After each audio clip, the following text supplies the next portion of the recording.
These are some books that I have read to my grandchildren at younger ages and that they really enjoyed. And now I'm going to read them for you. And if at some future time you want to listen to them again, that would be lovely. The first one is The Trouble with Pets by the Berenstain Bears. Goodbye, little bird, said Sister Bear. Fly away and be happy. On her finger was the sparrow that the bear family had taken in because it had an injured leg. Papa Bear had made a splint for it out of a toothpick and strips of tape. Brother and sister had named it Tweety and taken care of it for about a week. But now it was time to remove the splint and let the bird go back to nature, where it belonged. It hopped onto a twig and then took wing. Before you could say, Tweety, it was out of sight. I'm going to miss our little bird, said Sister sadly. Tweety was such a nice little pet. Tweety wasn't a pet, dear, said Mama Bear. Not a real pet. And anyway, it was an injured bird that we helped get well so it could go back to the forest. Why don't we get a real pet, Mama? Asked Sister. Other cubs have pets, said Brother. Why can't we? Cousin Freddie has a dog. Lizzie Bruin has a cat. Too Tall Grizzly has a snake. Well, said Mama as they climbed the front steps of the treehouse, I suppose it's something to think about. It's something to think about.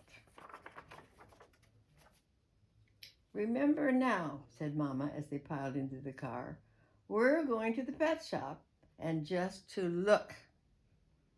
Choosing a pet, especially a dog, is serious business. Speaking of dogs, said Papa, pointing to a sign as they drove by Farmer Ben's place. Puppies available. See Farmer Ben, said Brother, reading the sign aloud. How about that? Ben's dog, Bess, must have had pups. May we look at them, Mama? Cried Sister. Oh, please, Mama, please. So off they go. Before Mama could answer, Papa said, no harm in looking, and pulled into Farmer Ben's driveway. Ben's dog, Bess, had indeed had pups. 5 of the cutest, roly-poliest little balls of fur you've ever seen. Farmer Bear picked one up and put it in Sister's arms. What beautiful brown eyes, she said. May we have this one, Mama? May we, please? Most pups have brown eyes, said Ben, but I do think this one is the pick of the litter. If it's yours, if you like. A gift from Bess and me.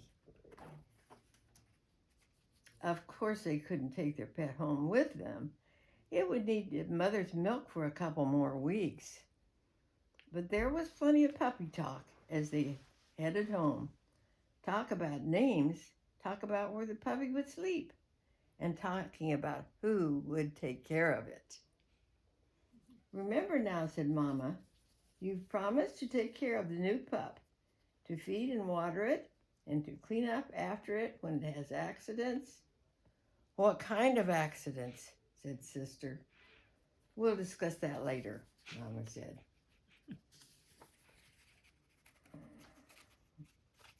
Well, if only I could turn the pages.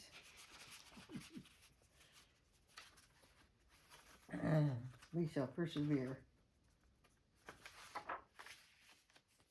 There was no question about it. Brother and Sister had a lot to learn about puppies. So Mama and Papa decided that a trip to the library was in order.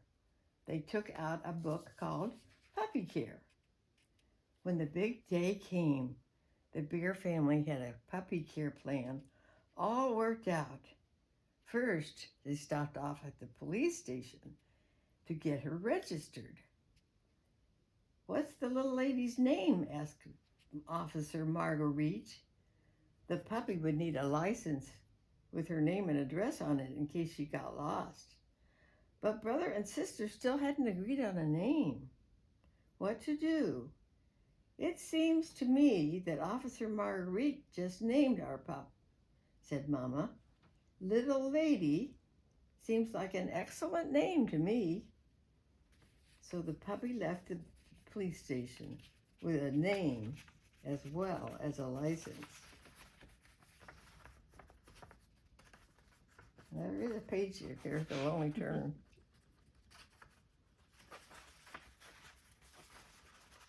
Oh, the tension. Oh, the surprise. Okay. Next, a quick stop at the pet shop for a puppy harness and leash. Then a very important stop at the vet's for a checkup and shots. Lady didn't like the shots one bit. Brother and sister knew just how she felt.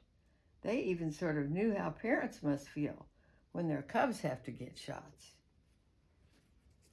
Now it was time to introduce little Lady to her new home. Their bears had already gotten food for her and had made a puppy box out of a cardboard carton and an old blanket. They had placed the box in the kitchen, where it was nice and warm. When the door closed, of course, puppies tended to get into mischief, and there wasn't much harm she could do in the kitchen.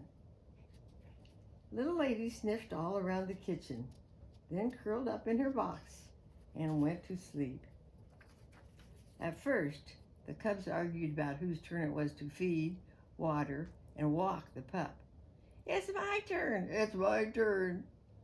They began to argue after a while about whose turn it wasn't. "It's your turn. I cleaned up the last accident." "No, it's your turn. I cleaned up after the last accident." Mama solved the problem by posting a puppy care schedule on the wall. Here we are again. What's going to happen next? We'll see how the schedule works out once they get it made. Not that the puppy was all work and no fun. Little Lady was indeed a lot of fun. In fact, it was so much fun watching her that the bear family didn't watch television anymore. She chased her tail, she did somersaults, she fought her rubber dog bone, and she got into the strangest positions. So, of course, she grew. She grew so much that the bear family started calling her Lady instead of Little Lady. And like all puppies, she loved to chew. Uh-oh. The time had come for Lady to have her house out in the yard. Papa built a fine, sturdy dog house. Then he chicken wired the fence to keep her safely in the yard. Lady loved her house. She was even more fun in the yard than she was in the house. She chased leaves in the fall and snowflakes in the winter, cherry blossoms in the spring, and butterflies in the summer. And as the years went by, Lady became more than a pet. She became another member of the family to love and enjoy. The end. Okay, stop.